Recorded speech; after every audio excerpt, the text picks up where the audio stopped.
கார்த்தி, என்னோட கெஸ்ஸிங் படி உங்க அம்மா இந்த பக்கம் தப்பிச்சு வந்திருந்தா இந்த டைமுக்கு அவங்க நம்ம கண்ணில் பட்டிருக்கணும். இவ்வளவு தூரம் நம்ம தேடி வந்தோம், அவங்க கிடைக்கலையே. எனக்கு என்னமோ இங்க இருந்து உங்க அம்மா எஸ்கேப் ஆன மாதிரி தெரியல. நான் தான் தப்பா புரிஞ்சுக்கிட்டேன். ஒருவேளை இடத்த மாத்திருப்பாங்களோன்னு எனக்கு தோணுது. அந்த லெட்டரை எழுதி வச்சிருந்ததை பார்க்கும்போது உங்க அம்மாவுக்கு பெரிய ஆபத்து இருக்குன்னு நினைக்கிறேன். இது எல்லாத்துக்குமே எங்க வீட்டில் நடந்த பிரச்சனை தான் சார் காரணம். புரியுது கார்த்தி, ஆனா உங்க வீட்டில் நடந்த பிரச்சனையை வச்சு உங்க ஃபேமிலிக்கு சம்பந்தப்படாத வெளியாளுங்க யாரும் இந்த கடத்தல பண்ணிருக்க முடியாது இல்லையா? உங்க வீட்டில் இருக்கிற யாரோ ஒருத்தவங்க தான் இந்த காரியத்தை பண்ணியிருப்பாங்களோன்னு என் மனசுக்கு தோணுது. அதே டவுட் எனக்கும் இருக்கு சார். நீங்க எனக்கு ஒரு ஹெல்ப் பண்ணணும் சார். சொல்லுங்க கார்த்தி. நம்ம கிட்ட மாட்டின மணியை விசாரிச்சு இது பண்ண சொன்னது யாருன்னு உடனே கேட்டு சொல்லணும் சார். அது யாருன்னு தெரிஞ்சா ஈஸியா அம்மா கண்டுபிடிச்சிடலாம். ஆனா கொஞ்சம் சீக்கிரமா கண்டுபிடிக்கணும் சார். நிச்சயமா. அம்மாவுக்கு அந்த கடத்தினவங்க மூலமா எப்போ வேணா எது வேணா நடக்கலாம் சார். அது யாருன்னு சீக்கிரமா கண்டுபிடிக்கணும் சார். அந்த மணிக்கிட்ட அவங்க கூட சேர்ந்து யார் யாரெல்லாம் இதில் பண்ணாங்கன்ற உண்மையை தெரிஞ்சுக்கிட்டு தான் நான் அடுத்த வேலையை பார்ப்பேன் கார்த்தி. யாரு கடத்த சொன்னாங்கன்ற உண்மையை அவன் வாயாலே வர வைக்கணும் சார். யாருக்காக இதை பண்ணுறாங்க, எதுக்காக இதை பண்ணுறாங்கன்னு எல்லா உண்மையும் மணிக்கிட்ட இருந்து வர வச்சுட்டு நான் உங்களுக்கு கால் பண்ணுறேன் கார்த்தி. வாங்க போகலாம்.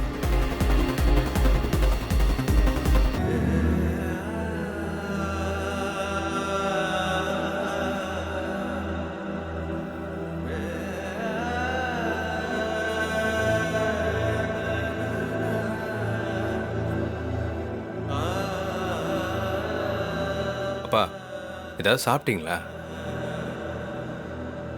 உங்க அம்மாவை பத்தி இன்னும் எந்த ஒரு தகவலும் தெரியலையே. எங்க இருக்காளோ, எப்படி இருக்காளோ? அத்தைக்கு ஒன்னும் ஆகாது மாமா, நீங்க தைரியமா இருங்க. அவர் எப்படியும் அத்தைய கூட்டிட்டு வந்துருவாரு.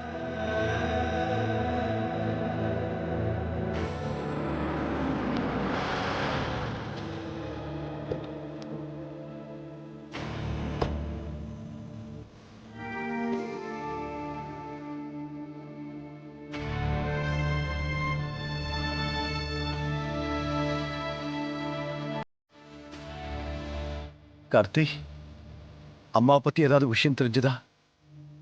முக்கியமான ஒரு ஆதாரம் கிடைச்சிருக்குப்பா.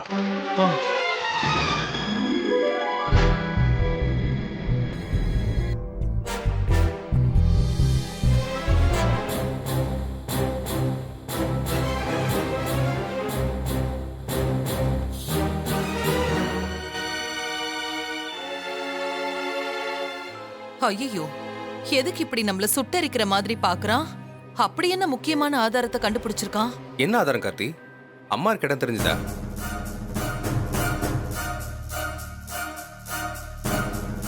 என்ன ஆதாரம் கிடைச்சிருக்கு? அம்மா எப்படி இருக்கா, எங்க இருக்கா? இல்லப்பா, நாங்க தேடி போறதுக்குள்ள அம்மா அங்க இருந்து தப்பிச்சிருக்காங்க.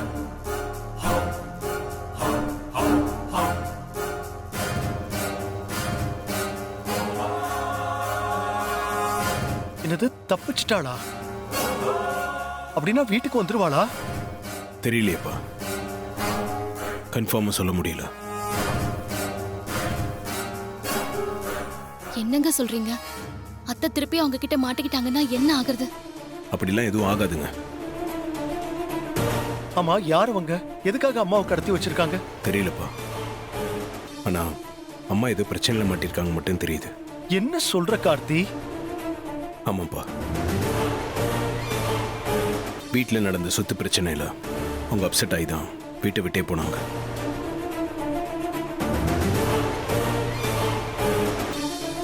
ஆனா அதுக்காக அம்மா மனசு உடைஞ்சு லெட்டர் எழுதி வச்சு சூசைட் பண்ற அளவுக்குலாம் அவங்க கோழ இல்லப்பா.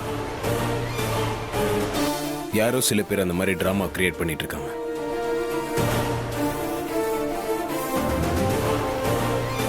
அதுக்காக தான் இந்த கடத்தலே நடந்திருக்கு.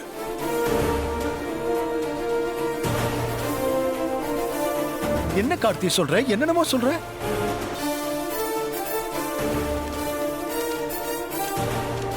இதை படிச்சு பாருங்க.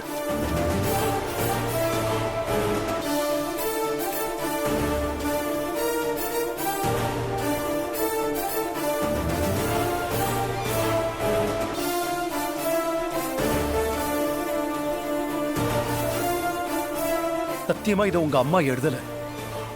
இது அவளோட கையெழுத்தும் இல்ல. தற்கொலை பண்ண நினைக்கிற அளவுக்கு அவ கோழையும் இல்ல. அப்பா அதை கொடுங்க.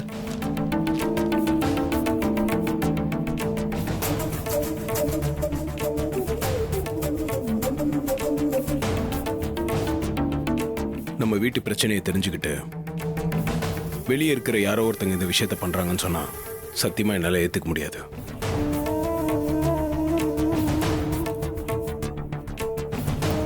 வெளியே இருக்கிறவங்களுக்கு நம்ம வீட்டு பிரச்சனை எப்படிப்பா தெரியும்? அப்படியே தெரிஞ்சாலும் அவங்க ஏன் அம்மா நம்ம வீட்டுக்கு திரும்ப வரக்கூடாதுன்னு நினைக்கிறாங்க? அதுக்கு அவங்களுக்கு என்ன அவசியம் இருக்கு?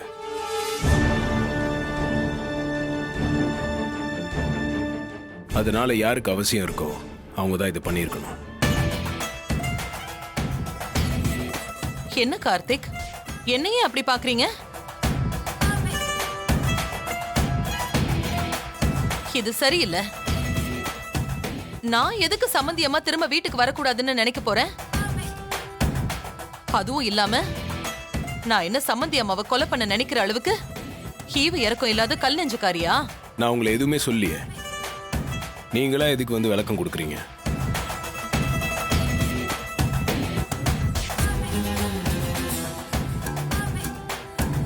நீ சும்மா என்னையே உத்து பார்த்துட்டு இருந்தா எனக்கு என்ன தோணும்? ஏதோ ஒரு தடவை தெரியாம தப்பு பண்ணிட்டேன், அதுக்காக அதையே ஒரு பொழப்பா நினைச்சு பண்ணிட்டு இருப்பேனா? அப்படி நான் செஞ்சா என் பொண்ணு வாழ்க்கை தான் பாதிக்கும்னு நான் யோசிக்க மாட்டேனா?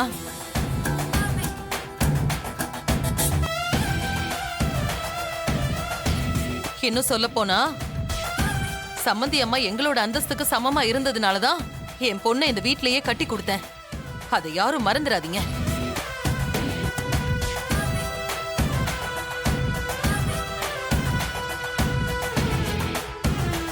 என்ன கார்த்தி, உங்களோட அடுத்த டார்கெட் நானா?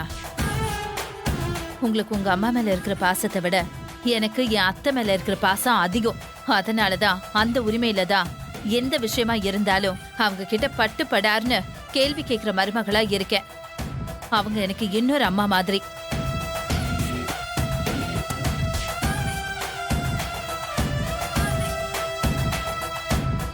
அவங்க காணாம போன நிமிஷத்துல இருந்து இப்ப வரைக்கும் எத்தனையோ கடவுள் கிட்ட எத்தனை நேர்த்தி கடன் வச்சு அவங்க நல்லபடியா திரும்பி வரணும்னு வேண்டிட்டு இருக்கேன்னு தெரியுமா? அது எனக்கு மட்டும்தான் தெரியும். கார்த்தி, இப்போ நம்ம வீட்டில் இருக்கவங்கள சந்தேகப்பட்டு ஆக போகிறது ஒன்றும் இல்லை. நம்ம வீட்டில் இருக்க யாரும் இதை பண்ணியிருக்க மாட்டாங்க. இன்ஸ்பெக்டர் கிட்ட ரிக்வெஸ்ட் பண்ணி அம்மாவை சீக்கிரமாக தேடி கண்டுபிடிச்சு கொடுக்க சொல்லு. போலீஸ் டிபார்ட்மெண்ட் சின்சியராக தேடிட்டு தான் இருக்காங்க. நானும் அவங்கள சீக்கிரமாக கண்டுபிடிக்க சொல்லி ரிக்வெஸ்ட் பண்ணிட்டு தான் இருக்கேன்.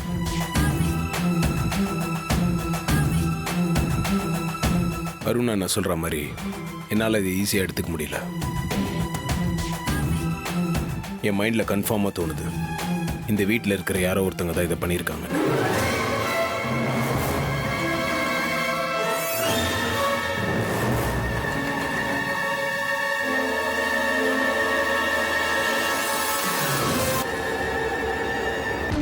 ஆனால் யாருன்னு இது வரைக்கும் எனக்கு தெரியல. அப்படி தெரிஞ்சா கண்டிப்பாக நான் சும்மா விட மாட்டேன். அது யாராக இருந்தாலும் சரி.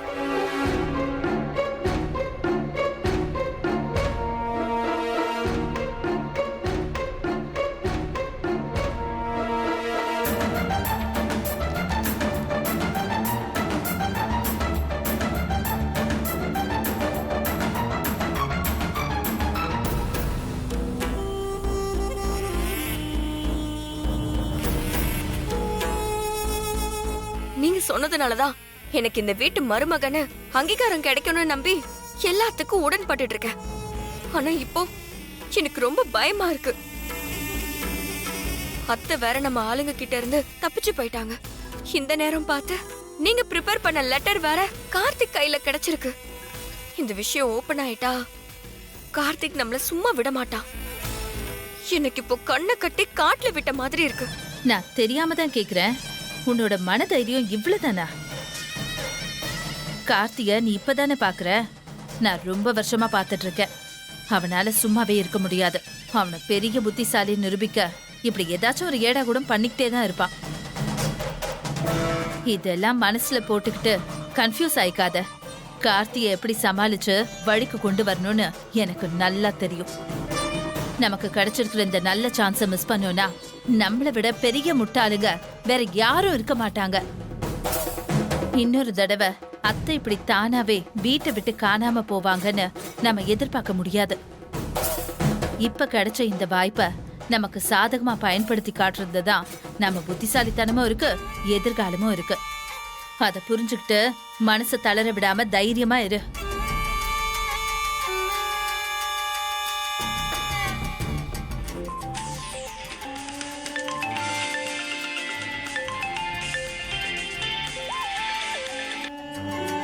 சொல்லுங்க மேடம். என்னாச்சு? எங்க அத்தை கிடைச்சாங்களா இல்லையா? மேடம், நாங்க எல்லா ஹாஸ்பிட்டலையும் தேடிட்டு தான் இருக்கோம் மேடம். எங்கேயுமே அவங்க இல்ல மேடம். இந்த ஏரியால இன்னும் 2-3 ஹாஸ்பிட்டல் தான் பாக்கி இருக்கு மேடம். அங்க போனோம்னா நிச்சயமா அவங்கள கண்டுபிடிச்சு தூக்கிடலாம். நல்லா கேட்டுக்க. கார்த்திக்கு இப்ப எல்லாமே தெரிஞ்சிருச்சு. நான் உன்கிட்ட கொடுத்த லெட்டர் கார்த்திக் கைக்கு எப்படி போச்சு? பாக்கெட்ல பத்திரமா தான் வச்சிருந்தேன். அநேகமா போன் எடுக்கும்போது கீழே விழுந்திருக்கு மேடம். நான் சரியா கவனிக்காம விட்டுட்டேன். அது எப்படி அவர் கைக்கு போச்சுன்னு தெரியல மேடம். சரி, அதை விடு. இனிமே கவனமா இரு. சரிங்க மேடம். எவ்வளவு செலவானாலும் பரவாயில்ல, எங்க அத்தை உயிரோட இருக்க கூடாது, திரும்பி எங்க வீட்டுக்கு வரக்கூடாது, அவ்வளவுதான். இது வரைக்கும் எனக்கு வந்த அசைன்மெண்ட்ல நான் எதுலையுமே தோத்ததில்லை மேடம். கவலைப்படாம இருங்க. உங்க அத்தை அபிராமியை இனிமே நீங்க உயிரோட பார்க்கவே முடியாது. சரி, போனை வை.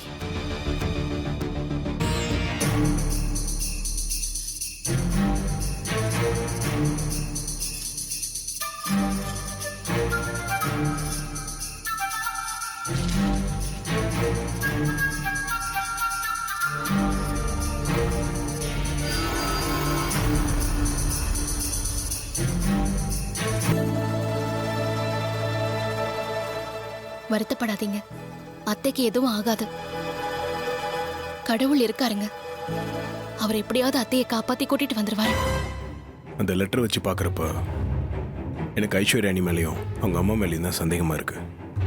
அவங்க தான் ஒரு வேலை இதை பண்ணியிருப்பாங்களோன்னு தோணுது. நீங்க கொஞ்சம் அவங்கள கவனிச்சுட்டே இருங்க. நான் பாத்துக்கிறேன். சரிங்க. என்னால் இங்கே இருக்க முடியல. நான் ஸ்டேஷன் வரைக்கும் போயிட்டு வந்துடுறேன்.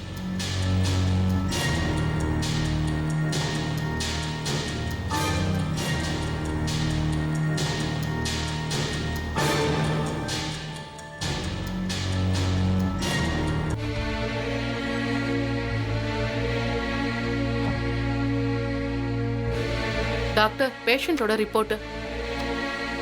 அந்த பேஷண்ட்டை தேடி யாராவது வந்தாங்களா? யாரும் வரல டாக்டர். சரி, நீங்க போங்க. Okay doctor.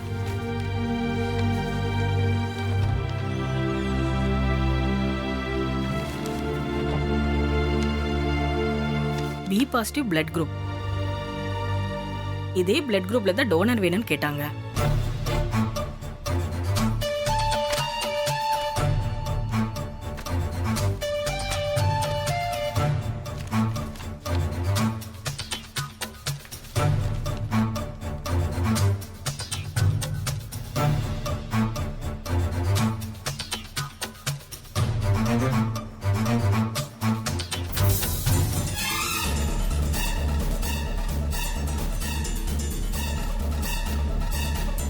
வணக்கம் டாக்டர். வணக்கம். நீங்க கிட்னி வேணும்னு கேட்டிருந்தீங்கல்ல, ஒரு டோனர் கிடைச்சிருக்காங்க. ஆனா பணம் கொஞ்சம் அதிகமா செலவாகும். பணம் ஒரு விஷயமே இல்லை டாக்டர், எவ்வளவு வேணாலும் கொடுக்கலாம். எங்க அப்பாக்கு கிட்னி கிடைச்சா போதும். ஓகே, டோனர் ஒரு 20 lakhs எதிர்பார்க்கறாங்க. உங்களுக்கு ஓகேவா? Double okay doctor. பணம் எப்போ கொடுக்கணும், கிட்னி டிரான்ஸ்ஃபர் எப்போ, அதை சொல்லுங்க. நாளைக்கு காலையில வாங்க. நாளைக்கு ஆபரேஷன் பண்ணி டிரான்ஸ்ஃபர் பண்ணிடலாம். ஓகே டாக்டர், நான் பணத்தோட வந்துடுறேன். இதை நான் கொஞ்சம் ரிஸ்க் எடுத்து பண்றேன், சீக்கிரட்டா இருக்கட்டும். காலையில வந்துடுங்க. ஓகே டாக்டர், நான் அப்பாவை கூட்டு வந்துடுறேன். ஓகே.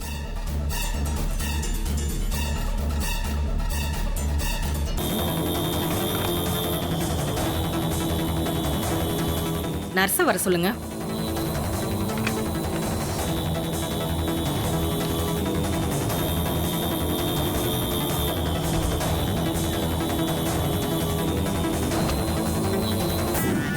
நாளைக்கு கிட்னி டிரான்ஸ்ஃபர் ஆபரேஷன் இருக்கு. ஆபரேஷன் தியேட்டரை ரெடி பண்ணி வைங்க. யாரு டாக்டர் டோனர்? நம்ம ட்ரீட்மெண்ட் பண்ணுமே, அந்த ஆக்சிடென்ட் கேஸ் தான். டாக்டர் அவங்கள பார்த்தா பெரிய இடத்த ஆள் மாதிரி இருக்கு. ஏதாவது பிரச்சனை வந்துட போகுது. பெரிய இடத்தாள்னா இந்நேரம் அவங்கள தேடி ஆள் வந்திருக்கணுமே. ஏன் இன்னும் வரல? அப்ப அவங்களுக்கு யாரும் இல்லைன்னு தானே அர்த்தம். நீங்க இதை பத்திலாம் யோசிக்காதீங்க. நமக்கு பணம் வருதா அதை மட்டும் பாருங்க. நம்ம மேல யாருக்கும் எந்த டவுட்டும் வராது. நம்ம போலீஸ் கம்ப்ளைண்ட் கொடுத்துருக்கோமே டாக்டர். அதெல்லாம் நான் பாத்துக்கிறேன். நான் சொன்னதை மட்டும் ரெடி பண்ணி வைங்க. Okay doctor.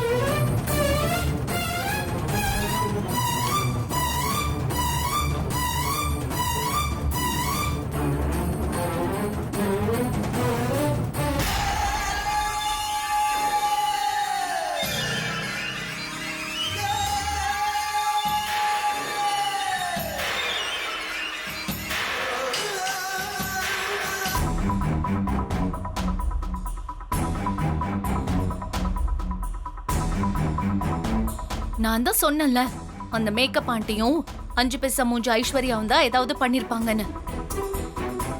நம்ம வீட்ல அத்தைக்கு அவங்கள தவிர வேற யார் எதிரி இருக்காங்க சொல்லுங்க பாப்போம். ஆமாக்கா, என் வீட்டுக்காரருக்கு கூட ஆனந்த் மாமா புதுசா வந்து சேர்ந்திருக்காளே அந்த ரியா, அவங்க மேலேயும் தான் டவுட் இருக்கு. ஆனா இதை நிரூபிக்கிறதுக்கு என்ன ஆதாரம் இருக்கு? அதை எப்படி நாம கண்டுபிடிக்கிறது? தீபா, அதுக்கு ஒரு ஐடியா இருக்கு. என்ன ஐடியா? ஐஸ்வர்யாவோட செல்போன் நம்ம கைக்கு கிடைச்சா அதுல இருந்து நமக்கு தேவையான ஆதாரம் கிடைக்கும். ஆமா, எல்லாமே இப்போ செல்போன் மூலமா தானே நடக்குது. ஐஸ்வர்யாவோட போன் கிடைச்சா அதுல இருந்து ஏதாவது ஆதாரம் கிடைக்கும். தீபா, நான் அந்த வீட்டுக்குள்ள வரதா இருந்தா நானே ஐஸ்வர்யாவோட போன் அவளுக்கு தெரியாம எடுத்துட்டு வந்துருவேன். நான் தான் வரக்கூடாதுன்னு இருக்கல, அதனால நீ போய் அவளோட போனை எப்படியாவது அவளுக்கு தெரியாம எடுத்துட்டு வந்துரு.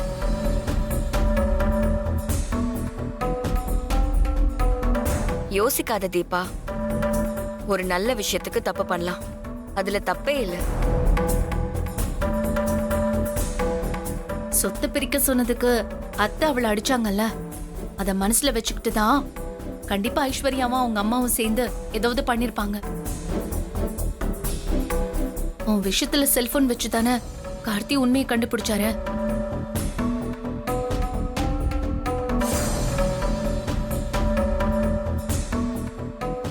சரிக்கா, நான் போய் ஐஸ்வர்யா அக்கா செல்போனை எப்படியாச்சும் அவங்களுக்கு தெரியாம எடுத்துட்டு வந்துடுறேன். சரி, பார்த்து ஜாக்கிரதை, சீக்கிரம்.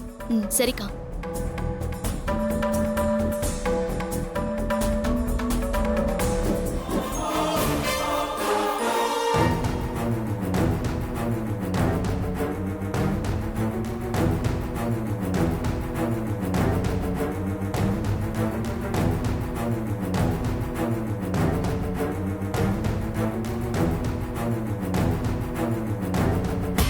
முன் வச்ச கால பின் வைக்க கூடாது ஐஸ்வர்யா. இக்காரணத்தை கொண்டு உன் மாமியார் மறுபடியும் இந்த வீட்டுக்குள்ள வந்துடக்கூடாது. அப்படி அவங்க வரதா இருந்தா போனமா தான் வரணும்.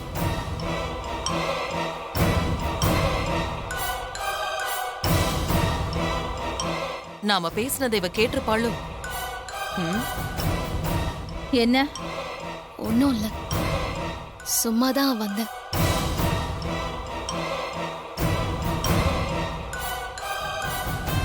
ஐஸ்வர்யா, நாம பேசினதை கேட்டிருப்பாளோ? கேட்டிருக்க மாட்டா. கேட்டிருந்தா இப்படி அமைதியா போயிருக்க மாட்டா. நீங்க டென்ஷன் ஆகாதீங்க. ஐஸ்வர்யா, ஒரு நிமிஷங்க வா. இவர் எதுக்கு கூப்பிடுறாரு? ஓ மாமியார் விஷயமா இருக்க போகுது, வா போலாம்.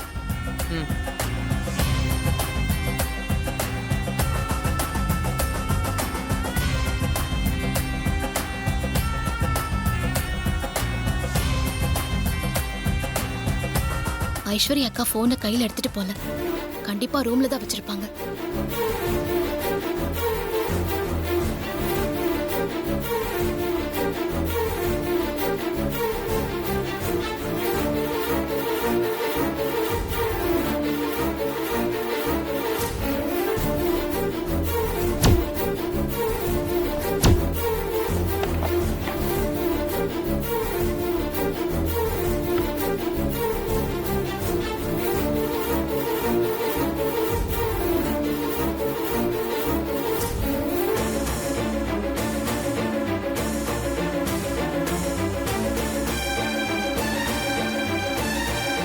என்ன அருண், எதுக்காக கூப்பிட்டீங்க? உண்மையை சொல்லுங்க, நீங்க 2 பேரும் சேர்ந்து ஏதாவது பிளான் பண்றீங்களா?